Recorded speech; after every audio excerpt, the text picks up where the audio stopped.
የትውልድ አገሩ ከወደ ካሪቢያን ደሴቶች ነው። ምድሩ የፈረንሳይ ቅኝ ግዛት ነበረችና ትምህርቱም ከዚያው ይያያዛል። የሥነ ልቦና ምሁር ነው።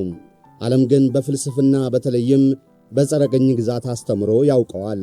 ቅኝ ግዛት ነባር ሕዝቦችን በተለይም ጥቁሮችን በኃይል ሰብአዊ ክብራቸውን የነጠቀ ነው የሚል ያስተምሮ መሠረት ያራምዳል። እናም ከቅኝ ግዛት የመውጫውን መንገድ ኃይል ነው፣ በተለይም የትጥቅ ትግል ማካሄድ ነው የሚል መፍትሄ ይጠቁማል። ይህን አስተምሮውን እውን ለማድረግም አልጄሪያ ከፈረንሳይ ቅኝ ግዛት ትወጣ ዘንድ የተካሄደውን የትጥቅ ትግል ከመሩት አንዱ ለመሆን የበቃ ነው። ከቅኝ ግዛት ነፃ የመውጣት ትግል ያስተሳሰብ ነፃነትን ማምጣት አለበትም ባይ ነው። በዚህም በተለይ ጥቁር ቆዳ ነጭ ጭንብል የሚለውን መጽሐፉ ይጠቀሳል። የነፃነት ትግሉ የጥቁሮችን የመንፈስ ባርነት ካልቀየረም ዋጋ የለውም የሚልም አስተሳሰብ ያራምዳል። ከቅኝ ግዛት ማክተም በኋላም የሚመሰረቱ የአፍሪካ መንግስታት አምባገነን የቅኝ ገዢዎች ተምሳሌት የሚከተሉ ይሆናሉ የሚል ትንታኔ በማቅረቡም ትንቢት ተናጋሪ ይባልለታል። ብዙሃኑ ሕዝብ ራሱን ከቅኝ ግዛት ያስተሳሰብ ባርነት ነፃ ካላወጣም ትግሉን መርተዋል በሚል ከመንበር የሚቀመጡትም የራሱ ሰዎች በብረት በትር ቀጥቅጠው ይገዙታልም ባይ ነበረም። እሱ ባጭሩ በ36 ዓመቱ ቢቀጠፍም ከነፃነት በኋላ በአፍሪካ የተመሠረቱ በስም ነፃ የተባሉ አገሮችን ለመምራት የበቁ አፍሪካውያን ልክ እንደ ቅኝ ገዢዎቹም ፈላጭ ቆራጭ አምባገነን መሆናቸው ነው ትንቢት ተናጋሪነቱን ያሳያል የሚባለው። እስከ ዛሬም በአልጄሪያ ካላገሩ መጥቶ ለነፃነት የተዋጋ አርበኛ ይባላል። በትልቁ ደግሞ የቅኝ አገዛዝን የአእምሮ ባርነትን ጨምሮም ጥልቅ ማኅበራዊና ፖለቲካዊ ትንታኔን የሰጠ የጥቁሮች ነፃነት አስተምሮም ፈላስፋም እንደሆነ ይነገርለታል። ፍራንትዝ ኦማር ፋኖን።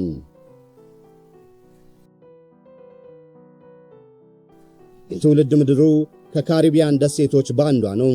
ማርቲኒክ ትባላለች። በምስራቃዊ የካሪቢያን ባህር የምትገኝ ሲሆን በባርባዶሳና በዶሚኒካ አቅራቢያ ነው ያለችው። እሱ በተወለደበት የ20ኛው መቶ ክፍለ ዘመን መጀመሪያም ማርቲኒክ ደሴት የፈረንሳይ ቅኝ ነበረች። ዛሬም እንደ ፈረንሳይ የውጭ አገሮች ግዛት የምትቆጠር ናት። ፈረንሳይ በመላው ዓለም አሉኝ ከምትላቸው 27 ከግዛቷ ውጪ ካሉት ግዛቶች አንዷ ናትና እናም እንደ ፈረንሳይ ግዛት ተቆጥራ ዛሬም የአውሮፓ ህብረት አባል ናት። መገበያያም ዩሮ ነው። ይፋዊ የሀገሪቱ ቋንቋም ፈረንሳይኛ። እንዲህ የፈረንሳይ ቅኝ ግዛት እስከ አንገቷ ድረስ ባጥለቀለቃት ማርቲኒክ ፍራንትስ ፋኖን የተወለደው እንደ ጎርጎሮሳውያኑ የዘመን አቆጣጠር በ1925 ነው። ቤተሰቦቹ ከቅኝ ገዢዎች ፈረንሳዮች በታች የጥቁር መሳፍንት የሚባሉ ናቸው። አባቱ ካስሚር ፋኖን ከአፍሪካ በባርነት ከተጋዙ ይመዘዛል የዘር ሐረጋቸው። በካሪቢያን ባህር የማርቲኒኪ ደሴት ታዲያ የግብር ሰብሳቢ መስሪያ ቤት ሹም ለመሆን የበቁ ናቸው። የህንድና የአውሮፓ ዝርያ ያላቸው እናቱም ኤሊኖር ሜዴሊሴ ደግሞ በደሴቲቱ የባህር ዳርቻ ትልቅ የንግድ ማዕከል ያላቸው ባለጠጋ። እናም ይህ ባለጠጋ ቤተሰብ ከገዢዎቹ ፈረንሳውያን ጋር ራሱን ለማመሳሰል የሚተጋ መሆኑ አልቀረም። ለዚህም የሚጠቀሰው ልጃቸው ፋኖን ለትምህርት በደረሰ ጊዜም እጅግ የተከበረ ወደሚባለውና ውዱ የሊሴ ሳኩልቸር ትምህርት ቤት ማስገባታቸው ነው። ፋኖንም የፈረንሳይ ታሪክና ባህልን ልክ እንደ ራሱ ይጠመቅ ዘንድ የበቃው በዚህ ትምህርት ቤት ሆነ። ሁለተኛ ደረጃ ትምህርት ቤት ሲገባ ግን ሁነት ቀያሪ አጋጣሚ ተፈጠረም። ከባርነት ፍልስፍና ፊሎሶፊ ኦፍ ኔግሪቲዩድ ጋር ተዋወቀና በመምህሩ ኤሚ ሴዛር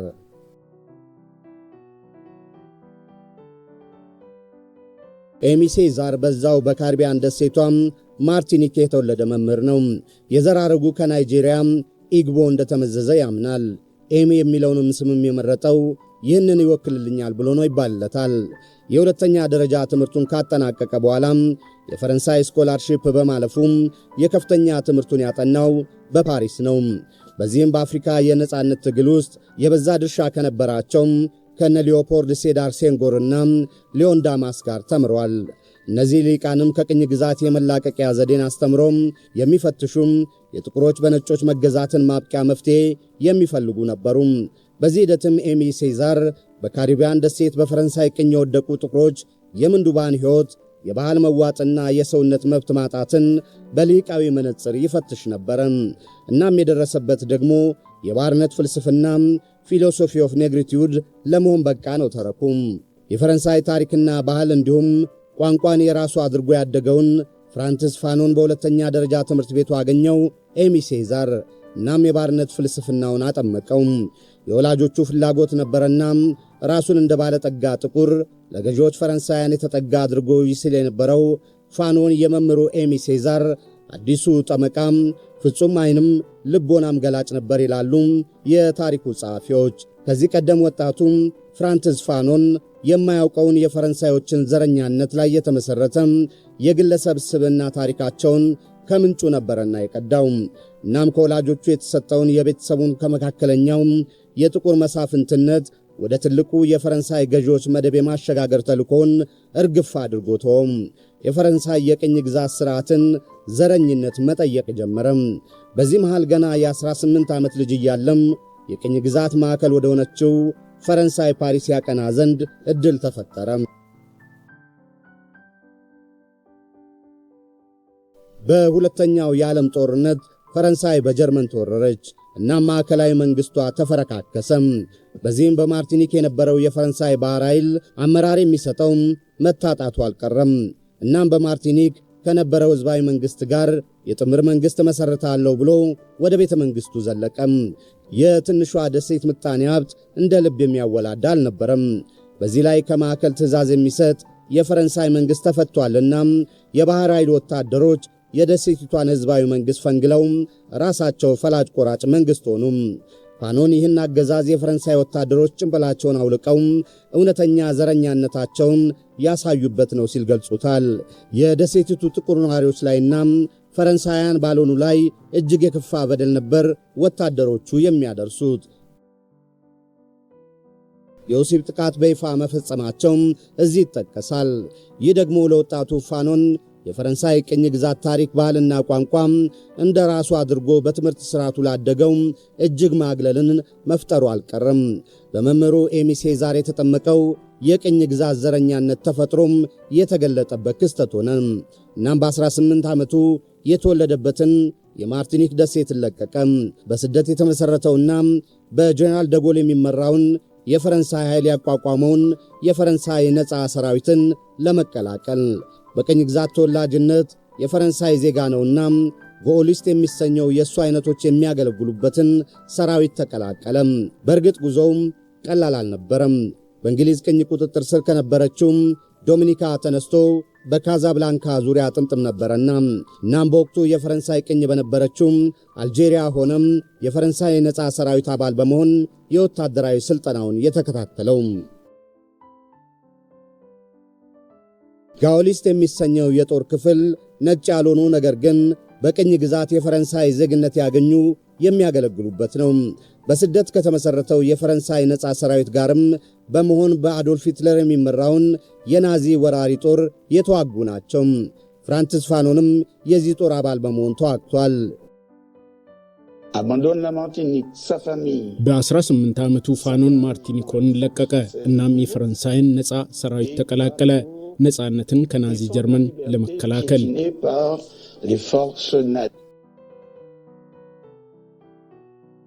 የአልሳሴ ውጊያ በሚባለው ሲዋጋ በመቁሰሉም የጦር ሜዳ ሜዳሊያ እስከ ማግኘት የደረሰ ነው። ይህ የጋውሊስት ጦር ከፈረንሳይ ነፃ ሰራዊት ጋር በመሆን እንዲሁም የብረቱን ኃይል በመቀላቀል የናዚ ወራሪ ጦርን የሪህን ወንዝን አሻገሩት። የሚገርመው የናዚ ጀርመን የሪህን ወንዝን ከተሻገረ በኋላም ነጭ ያልሆኑቱ የጋውሊስት ወታደሮች ግዳጅ አበቃ መባሉ ነው። የሪህን ወንዝን የተሻገረው የናዚ ጦር ሽንፈቱ ቢዘገይም የማይቀር መሆኑ ነው የዚህ አቁም። እናም ድሉ የነጭ ፈረንሳይ ተዋጊዎች ለማድረግ የጋውሊስት ወታደሮችን ማሰናበት መመረጡ ነው የዘረኛነት ገፊ ምክንያት ተደርጎም የሚጠቀሰው። ፍራንትስ ፋኖን በዚህ ዘመን ለአጭር ጊዜም ቢሆን ወደ ትውልድ አገሩ የካሪቢያን ደሴቷም ማርቲኒክ ተመለሰ። በዚህ አጭር ቆይታው በፓርላማ የምርጫ ቅስቀሳም መሳተፉ ይነገራል። የቅኝ ግዛት ዘረኝነትን የገለጠለት የባርነት አስተምሮም ኔግሪቱር ቶት አቀንቃኙ መምህሩም ኤሚ ሴዛር ለፈረንሳይ ፓርላማም ይወዳደር ነበረና ሴዛር የሁለተኛው የዓለም ጦርነት ካበቃ በኋላም በተመሠረተው የፈረንሳይ አራተኛ ሪፐብሊክ መንግሥት የኮሚኒስት ፓርቲውን አባል በመሆን ነበር የሚወዳደረው። በእርግጥ ኤሚ ሴዛር በምርጫ ውድድሩ በማሸነፍ የፓርላማ አባል ለመሆን በመብቃቱም ፋኖን የበዛ ድርሻ እንዳለው ይነገራል። ከፖለቲካ ተሳትፎ በዚህ የማርቲኒክ ቆይታው የሁለተኛ ደረጃ ትምህርቱን በማጠናቀቅ ለከፍተኛ ትምህርት መግቢያ ፈተናውን ይወስድ ነበር። ይህን ፈተናውን በብቃት በመወጣቱም የከፍተኛ ትምህርቱን ለመከታተል ወደ ፈረንሳይ ፓሪስ አቀና። አጭሩም የትውልድ አገሩ ማርቲኒክ ቆይታው መጨረሻም ሆነ። ፍራንሲስ ፋኖን በፈረንሳይ በዋነኛነት ያጠናው ሕክምናን ነው። በተለይም የአእምሮ ሕክምና ሳይካትሪ። በተለይ በዚህ የሊዮ ቆይታው ሳይካትሪ ሲከታተል የባህል ተጽዕኖ ላይ አተኩሮ መመራመሩ ይነገራል። የባህል ሚና በሳይኮፓቶሎጂ በሚል ርዕስ ጥናትና ምርምር ማድረጉም እዚህ ይጠቀሳል።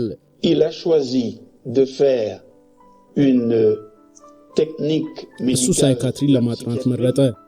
ሰዎች በእብደት ምክንያት የተነሳ ያጡትን ነፃነት ሳይካትሪ ይመልሳል ብሎ ያምን ነበር።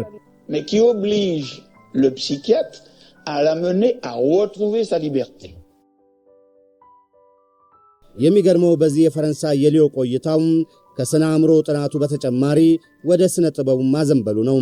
ስነ ጽሑፍ፣ ቲያትርና ፍልስፍናን በተጓዳኝ አጥንቷልና እንዲያውም 3 አጫጭር የቲያትር ድርሰቶችን መጻፉ ለዚህ እንዳብነት ይነገራል። የታሪኩ ጸሐፊዎች በስተኋላ ቢፈልጓቸውም በመጥፋታቸው በድርሳናቱ ሊካተቱም አልቻሉም እንጂ በዋነኛነት ያጠናውን የሳይካትሪ ትምህርቱን ካጠናቀቀ በኋላም የአእምሮ ሕክምናውን የጀመረው በዛው በፈረንሳይ ሆነም። ፓንቶርሶን በምትባል የፈረንሳይ ግዛት በሚገኘው የአእምሮ ሕክምና ሆስፒታል ከአንድ ዓመት ለሚበልጥ ጊዜም በፈረንሳይ በአእምሮ ሐኪምነቱ አገልግሏል። በመቀጠል ግን እስከ መጨረሻው የዕድሜ ዘመኑ ድረስ ሕይወቱ ወደ ተቆራኘባት አልጄሪያ ሆነ ያቀናው። በአልጀርስ ወደሚገኘው በቢሊንዳ ጆይስ ቪሌ የአእምሮ ሕክምና ሆስፒታል ነበር የተላከው። ያው አልጄሪያ የፈረንሳይ ቅኝ ግዛት ነበረችና በመንግሥት ተቀጥሮ ነበር የተላከው። በአልጀርሱ ሆስፒታል ታዲያ ፍራንሲስ ፋኖን የአእምሮ ሐኪም ብቻ ሳይሆን የክፍሉም ኃላፊ ነበረ። ለ4 ዓመታትም በሆስፒታሉም በኃላፊነትም በሐኪምነትም ማገልገሉን ሕይወት ቀያሪ ይሉታል የታሪኩ ጸሐፊዎች። የቅኝ ግዛት ጦርነት በሰው ልጅ የአእምሮ ጤንነት ላይ የበዛ ተጽዕኖ ማሳደሩን በጥናት የደረሰበት በዚህ ዘመን ነውና ባይ ናቸው። ለዚህ መነሻው ደግሞ የበዛ የሕክምና አገልግሎት የሚሰጠው ከጦር ሜዳ ለተመለሱ የፈረንሳይና በፈረንሳይ ጦር ውስጥም ያገለግሉ ለነበሩ አልጄሪያን ወታደሮችና መኮንኖች ነበረ። እነዚህ ደግሞ በዘመኑ ይዋጉ የነበሩት አልጄሪያን ነፃ ለማውጣት ነፍጥ ካነሱ አማጽያን ጋር ነበረ። እናም ፍራንሲስ ፋኖን አማጽያኑን ለመቀላቀል ይህ ምክንያት ሆኖ ነው ተረኩ። በአልጀርሱ የቢሊንዳ ጆን ቪሌ የአእምሮ ሆስፒታል በሐኪምነትም በክፍል ኃላፊነትም የሰራበት የ1950ዎቹ መጀመሪያም በአልጄሪያ የእርስ በርስ ጦርነት የነገሰበት ነበረ። ኤፍኤልኤን በሚል የምህጻረ ቃል የሚታወቁት የብሔራዊ ነጻነት ግንባር አማጽያን ለአልጄሪያ ነጻነት ከፈረንሳይ ቅኝ ገዢዎች ጋር የሚዋጉበት ዘመን ነበርና እናም በሐኪምነቱ በዚህ ጦርነት የተሳተፉ የአእምሮ ጭንቀት ያጋጠማቸውን የፈረንሳይ መኮንኖችንና ከነሱ ጋር ተሰልፈው አማጽያኑን የሚዋጉ አልጄሪያንን ነበር አብስቶ የሚያክመው። በዚህም የፈረንሳይ መኮንኖቹም ሆኖም አልጄሪያን አጋሮቻቸው በአማጽያኑ ላይ የሚያደርሱትን ግፍና ስቃይ ለማወቅ መቻሉ ይነገራል። በተለይም የሚፈጽሙት የኃይል ማሰቃየት ለአእምሮ ሕመማቸው መነሻ መሆኑን በሕክምናው ሂደት ማወቁ እዚህ ይጠቀሳል። ይህም ቀድሞ ተጠምቆበት የነበረውን እንዲሁም በትምህርትም ያዳበረውን የፈረንሳይ የቅኝ ግዛት ዘረኝነትን በተግባር አጥንቶ ይተነትነው ዘንድ ገፊ ምክንያት ሆነ ነው ተረኩም። እናም ፈረንሳይ ከቅኝ ግዛት ለመውጣት የሚታገሉትን አማጽያን ለመደምሰስ የምታደርገውን ዘመቻ አረዳም ብሎም በይፋ የሥራ መልቀቂያ አስገባም። ይህን ያልወደዱለት በአልጄሪያ የፈረንሳይ ቅኝ ገዢዎችም ከሀገር እንዲወጣ አደረጉት። በዚህም ኤፍኤልኤን የሚባሉትን የአልጄሪያ የነጻነት አማጽያንን በይፋ ይቀላቀል ዘንድ ገፊ ምክንያት ሆነም። ወደ ቱኒዚያን በማቅናትም የአማጽያኑን አመራር ተቀላቀለም። ሥራውንም የጀመረው ለአማጽያኑ የሕክምና አገልግሎት የሚሰጡ ነርሶችን በማሰልጠን ሆነም። ከዚህ ጎን ለጎን ደግሞ የአማጽያኑ ልሳን የሆነውን ኤልሙጃሂዲን የተሰኘውን ጋዜጣም አርታይ ለመሆን በቃም። ከአርታይነቱም በተጨማሪም ትግሉን ለድል ለማብቃት ያግዛሉ ያላቸውን የፕሮፓጋንዳ ጽሑፎችን በጥልቅ የሥነ ልቦናና ፍልስፍናዊ ትንታኔዎች ተመርኩዞም ይጽፍ ነበረ። እንዲሁም በፈረንሳይ አገር ለታወቁ ጋዜጦችና መጽሔቶች የአልጄሪያኑን የነጻነት ተጋድሎም እየተነተነ ከቅኝ ግዛት ዘረኛነት ጋርም እያያያዘ መጻፉ አልቀረም። በተለይ በፈረንሳዩ ዕውቅ ልሂቅ ጆን ፖል ሳትሬ መጽሔት ላይ የሚያቀርባቸው ጽሑፎች የፈረንሳይ ሕዝብን ዕውቅና ከማስገኘቱም በተጨማሪም ከሳትሬ ጋር እስከ መጨረሻው የዘለቀ ወዳጅነት አትርፎለታል። እነዚህ ጽሑፎቹ በስተኋላም ወደ አፍሪካ አብዮት ጉዞ በሚል ርዕስ በመጽሐፍ ቀርበዋል።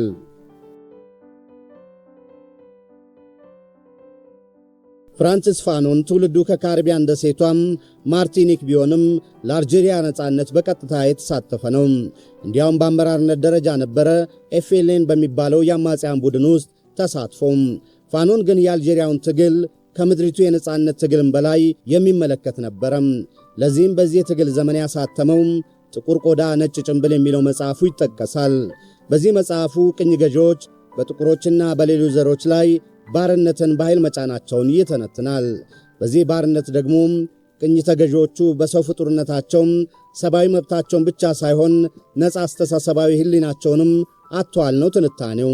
He sees himself being seen by a French child and its mother. እሱ ራሱን በሌሎች በጥልቀት እንደሚታይ ቆጥር ነበር። የተማረ የተከበረ አድርጎ ራሱን ቢቆጥርም ነጭ ፈረንሳውያን ግን ያለ ቦታው እንዳለ ሰው ነበር የሚመለከቱት። ይህን ፋኖን ስብዕናን መናድ ብሎ ይጠራዋል። ይህም በቅኝ ግዛት የተገነባ ስብዕና ነው፣ ቅኝ ገዢዎች በማስመሰል የተገነባ።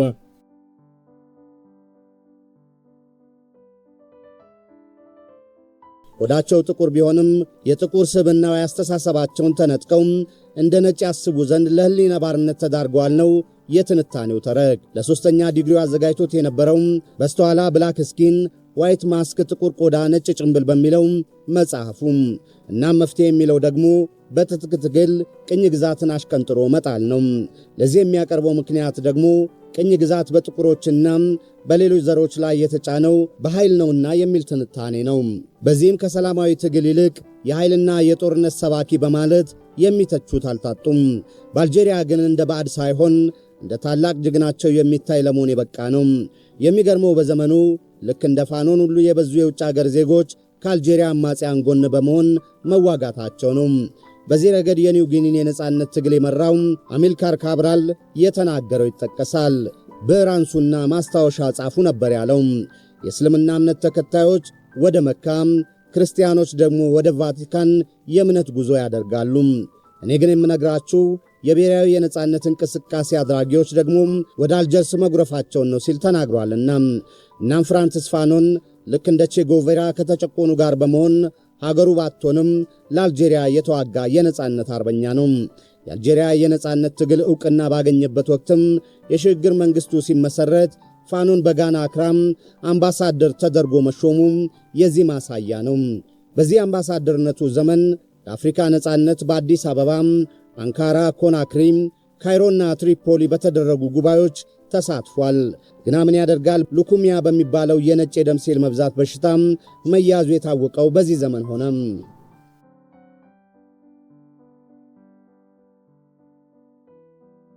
ፍራንሲስ ፋኖ ኤፍኤልኤን የሚባለው የአልጄሪያ አማጺ ቡድን የሽግግር መንግሥት በጋና አክራ አምባሳደር በነበረበት ዘመን የታጋዮቹን የነጻነት ጥያቄም ለአፍሪካውያን በማሳወቅ የበዛ ድርሻ መጫወቱ ይነገራል። በዲፕሎማትነቱም ሳይወሰን የትጥቅ ትግሉን ማገዙ አልቀረም። ከጋና መልስም በሳራ በረሃ በኩል ሦስተኛ የጦርነት ግንባር በመክፈት የፈረንሳይ ቅኝ ግዛት ያበቃ ዘንድ የሚካሄደውን ዘመቻም ዕቅድ ይዞ ነበር ቱኒዚያ የደረሰው። ይሁንና የጤንነቱ ሁኔታም አሳሳቢ ሆነም፣ ሕመምም ጠናበት። በተመረመረም ጊዜም በሽታው ሉኮሚያ የነጭ የደም ሴል መብዛት መሆኑ ታወቀም። የኤፍኤልኤን አማጽያን መሪዎች ያለ ሀገሩ የነጻነት ትግላቸውን እንደራሱ በመቁጠር አብሯቸው የተፋለመው ጓዳቸውን ሕመም በቀላሉ አልተመለከቱትም። እሱ በትግሉ ለመቀጠል ቢፈልግም እነሱ ግን አልፈቀዱለትም።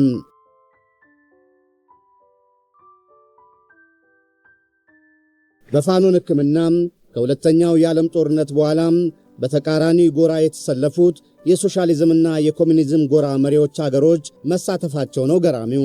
የአማጽያኑ መሪዎች የነጻነት ትግላቸውን ወደምትደግፈው የሶሻሊስት ጎራ መሪዋም ሶቪየት ኅብረት ነበር በመጀመሪያ የላኩትና ከሕመሙ ሙሉ ፈውስ ባያገኝም ጤንነቱ በመሻሻሉም ወደ ቱኒዚያ ተመልሶ የነጻነት ትግሉን ተቀላቀለም።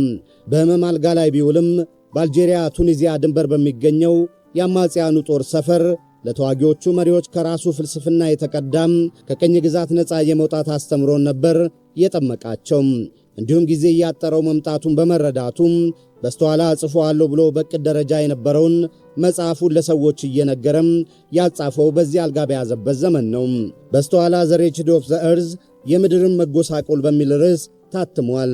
የጤንነቱ ሁኔታ ግን ይበልጥ በማሽቆልቆሉም የአሜሪካው የማዕከላዊ ስለላ ድርጅት ሲአይኤ ወደ አሜሪካ ተጉዞም ይታከም ዘንድ አመቻቸለት። በሜሪላንድ ቤተጻዳ ሆስፒታል እየታከመ እያለም በ36 ዓመቱ አረፈም።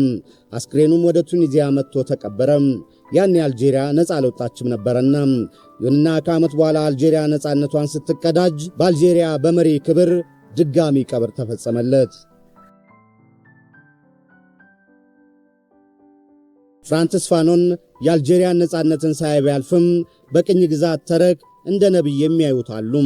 በተለይ ምድርን ማጎሳቆል በሚለው መጽሐፉም ከቅኝ ግዛት በኋላ የሚፈጠሩ መንግስታትን በተመለከተ ያሰፈረው ትንታኔ ነው የዚህ መንስኤው።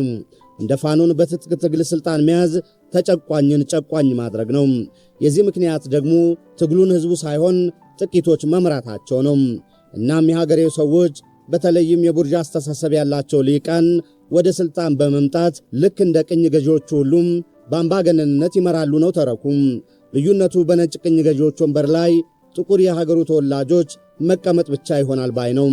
ይህ እንዳይሆን ህዝቡ ቀድሞም በቅኝ ገዢዎች ከተጣለበት የአስተሳሰብ የነጭ ሊናዊ ባርነት ሊላቀቅ ይገባል ነው ትንታኔው። በእርግጥም እንዳለው ከነጻነት በኋላም በአፍሪካ የተመሠረቱ መንግስታት ፍጹም አምባገነን መሆናቸው ነው ትንቢት ተናጋሪ የሚያሰኘው። የሚገርመው ፋኖን ቱሪዝም ጭምር አያስፈልግም ማለቱ ነው። ቱሪዝም የአፍሪካ አምባገነን መንግስታት ለነጭ ገዢዎቻቸው ድሃውን አፍሪካዊ እንዳሻንጉሊት የሚያቀርቡበት የፓርቲ ድግስ ነው ብሎም ያምን ነበረም። ከካሪቢያን ደሴቷ ማርቲኒክ የበቀለው ፍራንሲስ ፋኖን እንዲህ ዓለም አቀፍ የጸረ ቅኝ ግዛት አቀንቃኝ ሆኖ ያለ ሀገሩ ለአልጄሪያ አርበኛ የሆነ ነው። በአጭር ዕድሜው ዘመኑም በ36 ዓመቱ ነውና የሞተው ታላቅ የጥቁር መብት ተሟጋችነቱን አጽንቶ ማለፉን በታላቁ የሚያነሳሷሉ። ከሱ በኋላም የበዙ የነጻነት ታጋዮች አስተምሮን መከተላቸው ይነገራል። በተቃራኒው የኃይል አማራጭ የትጥቅ ትግልን የሚያቀነቅን በማለት የሚተቹት አልጠፉም። እነዚህኞቹ በአብዛኛው ነጮች ናቸው። ደጋፊዎቹም ከባርነት የቅኝ ግዛት ትፈነገሉ ዘንድ ትክክለኛውን ስልት በማሳየቱ ነው የምትተቹት ሲሉም ይሞግቱለታል። ትደግፉትም ዘንድ አይጠበቅም ባይም ናቸው። ቸር ያሰንብተን።